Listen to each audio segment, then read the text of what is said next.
छत्रपती शिवाजी महाराज की जय भवानी। धर्मवीर छत्रपती संभाजी महाराज की, छत्रपती शाहू महाराज की, बोलो अंबे मात की।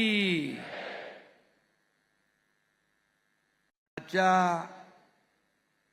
अंबाबाई मंदिर सुशोभीकरणाला उपस्थित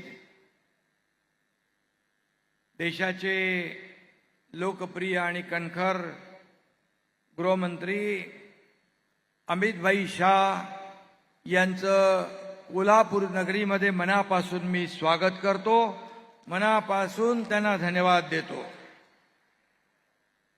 या कार्यक्रमाला उपस्थित राज्याचे लोकप्रिय मुख्यमंत्री देवेंद्र फडणवीसजी, रवींद्र चव्हाणजी, हसन मुश्रीफजी, प्रकाश आंबेडकरजी, आशीष शेलारजी, शिवेंद्रराजे भोसलेजी, जयकुमार गोरेजी, चंद्रकांत पाटीलजी, माधुरीताई मिसाळ, धनंजय महाडिक, धैर्यशील माने, विनय कोरेजी, सर्व व्यासपीठावरील खासदार, आमदार, महायुतीचे सर्व पदाधिकारी आणि समोर बसलेल्या आमच्या लाडक्या बहिणींनो आणि लाडक्या भावांनो,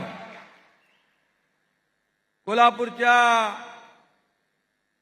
या ऐतिहासिक आणि पवित्र नगरीमध्ये आज अंबाबाईच्या मंदिराचं सुशोभीकरण या ठिकाणी अमितभाईंच्या शुभ हस्ते झालेलं आहे।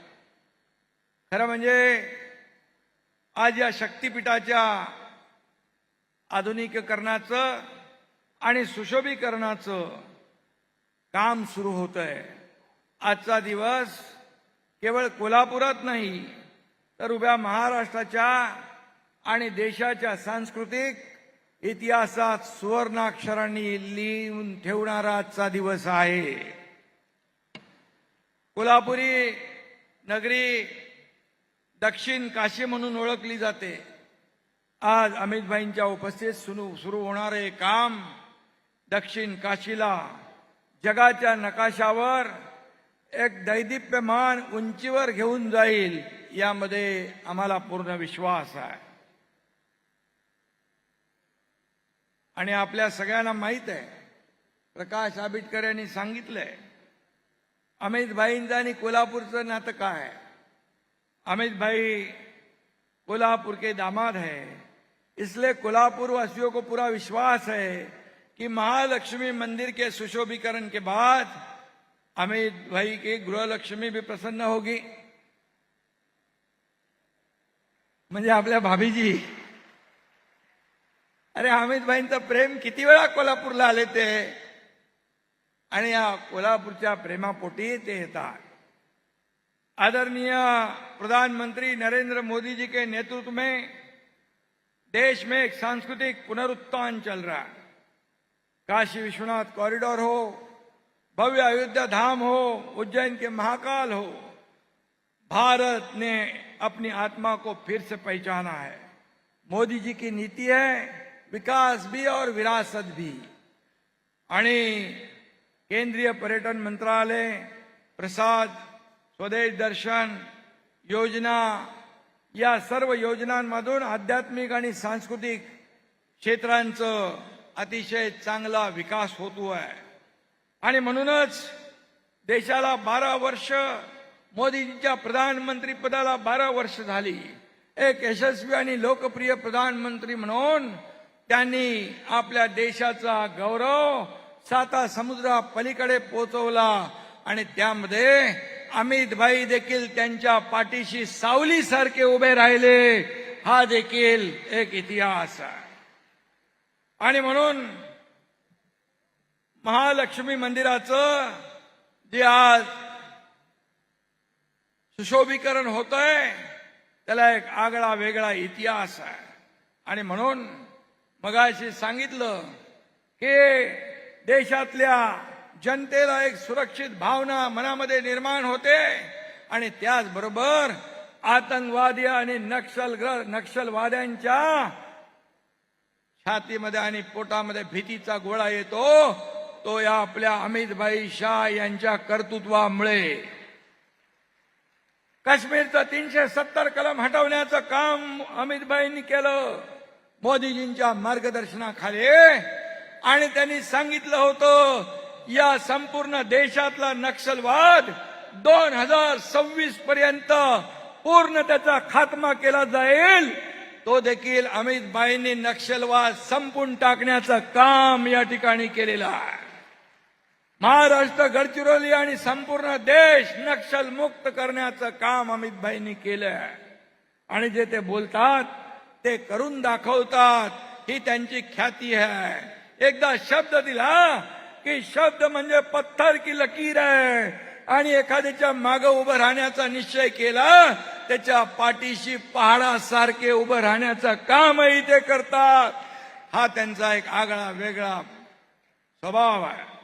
आणि म्हणून त्यांनी गृहमंत्री म्हणून अतिशय उत्तम काम केलं. त्याचबरोबर सहकार मंत्री म्हणून देखील त्यांनी जे काम केलं, मोदीजींनी सहकार मंत्रालयाची जबाबदारी त्यांच्यावर दिल्यानंतर पूर्वी सहकार काही लोकांच्या, मुठभर लोकांच्या हातात होता, परंतु आज सहकार क्षेत्रामध्ये क्रांती घडवण्याचं काम त्यांनी केलंय. आज सहकार बिना नाही उद्धार आणि हा सहकार शेवटच्या माणसापर्यंत पोहोचला पाहिजे यासाठी त्यांनी सहकार क्षेत्रात आमूलाग्र बदल घडवले, क्रांती घडवली. हा सर्वसामान्य माणसाला याचा फायदा झाला पाहिजे हे त्यांनी पाहिलं.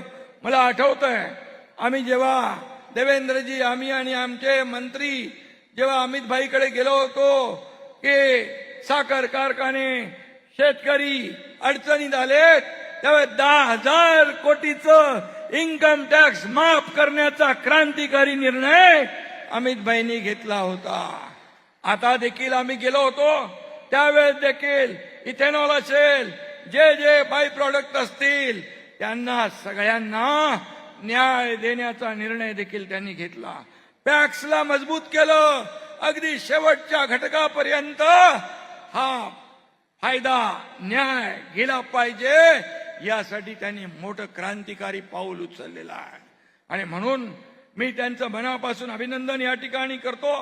मनापासून त्यांना धन्यवाद देत असताना या ठिकाणी त्यांचा अभिमान देखील आम्हाला आहे की आज 1,500 कोटीचं हे आपलं अंबाबाई मंदिराचं सुशोभीकरणाचा टप्पा सुरू होतोय. आणि महाराष्ट्र राज्य देखील या ठिकाणी जसं आपले आदरणीय प्रधानमंत्री देखील या ठिकाणी देशातल्या मंदिरांचं पुनर्जीवन, सुशोभीकरण करतायत, तसं या राज्यामध्ये देखील अनेक मंदिरांचं, देवस्थानचं, तीर्थस्थानचं या ठिकाणी विकास, विरासत ही आपली विरासत आहे. जसं अयोध्याचं राम मंदिर कुणालाही वाटलं नव्हतं अयोध्येचं राम मंदिर होईल, परंतु राम मंदिर देखील झालं, हा देखील इतिहास आहे. आणि म्हणून मी आपल्याला एवढंच सांगतो की या संपूर्ण देशामध्ये जे आपली तीर्थक्षेत्र आहे त्याचा विकास होतोय. आपली संस्कृती, आपली परंपरा जोपासली जाते आहे. आपली संस्कृती परंपरा पुढे नेण्याचं काम होतंय.